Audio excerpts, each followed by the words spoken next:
Hey everyone, today I'm going to walk you through my first product for the Focus Project.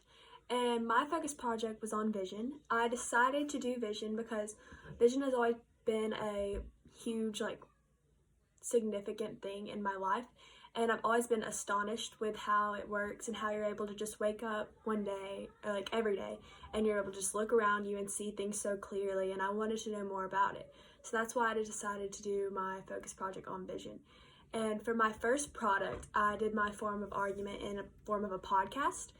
And I chose to do this for two different reasons. My first reason was because I recently watched a podcast, and it was like an inspirational podcast, and it played through pictures and images in the background as the person was speaking. And after I finished watching the podcast, I was kind of left with the words and everything that was said. It was kind of heavy on my heart. And I didn't know, because I've listened to podcasts before, and that one just had, much more, significance on me. And I wasn't sure if it was because of, the images playing in the background that made it so powerful to me. And so I feel like that was the kind of visual appeal thing that I, which is, kind of revolving around my project. Because, when you're able to see something, it makes it so much more meaningful, and you're able to, interpret everything you're hearing, and, all the senses are working together. And I feel like vision is plays a big role in that. And ever since I've been born, I've always been a visual learner, and I like to see it to be able to learn it. And so that's kind of always been a huge thing to me. And so I decided to do for my podcast not only the speaking part, but to put images in the background to show kind of how I took the steps and walked through and engaged in the topic of vision, and how my research led to where I am now, and my understanding of it as at this standpoint. And so the podcast is a little over 3 minutes long, and it plays through of me talking about what I have learned so far about vision and how I feel like it plays a role in all of our lives. And so that's how the podcast rolls, and then in the background there's images. And I hope that it has much significance on you as it does me, and that it weighs heavy on your heart as that one podcast did for me, and that my argument appeals how it was laid out to appeal.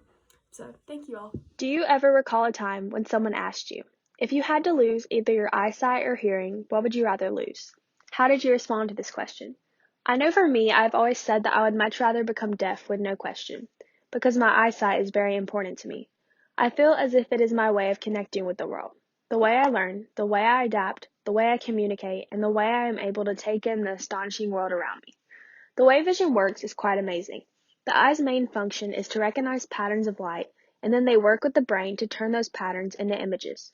The retina turns the light they detect into electrical signals, which makes their way through the optic nerve, which is a cable that connects the brain to the retina. Although the retina sees the world upside down, our brain turns the world right side up. The brain adds a lot of details to the images and recognizes images that you already know. Therefore, what you are seeing is partly memory, which I find very interesting. Webster's dictionary defines vision as two things: the unusual ability of foreseeing what is going on, or the mental image created by imagination. I find these definitions to change the way I had originally taken vision personally. I have always considered everyone to see things the same way, because vision is just allowing us to see the things going on around us. I've never considered how it is partly our own imagination and the way our brain takes the images and interprets them. Therefore, vision has a different impact on every person, which makes it even more astonishing. Now imagine if this astonishing feature was taken away from you, and how your life would be affected. Does this make you begin to consider if the world was designed for people with full vision? I think about everything that the average person must do during the week: grocery shop, shower, go to school or work, put clothes on, and many other things that are completed during the day. Now consider trying to do these things with no eyesight. How would you read the prices or labels in the store? How would you drive? How would you do your schoolwork? There are so many things that would be affected by the loss of vision, due to the fact that most of the things we do in the day requires it. Vision also allows you to analyze people's faces, what they are feeling, their identity, and many different things. All of that which would become lost as well. A guy named Aaron Restad lost his vision after 23 years of living with full vision. He considers how much he took for granted, when he was able to see.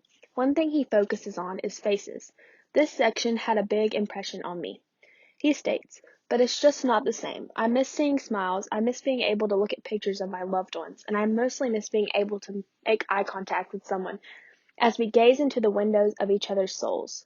Whether you are looking in the mirror at your own face, walking around and notice a face you do not know, or looking into the eyes of a loved one, smile because you are seeing. This made me truly realize how much you can lose without vision. My life revolves around this one feature of myself more than I even believe it does. Therefore, I will always make sure that I am thankful that I can see.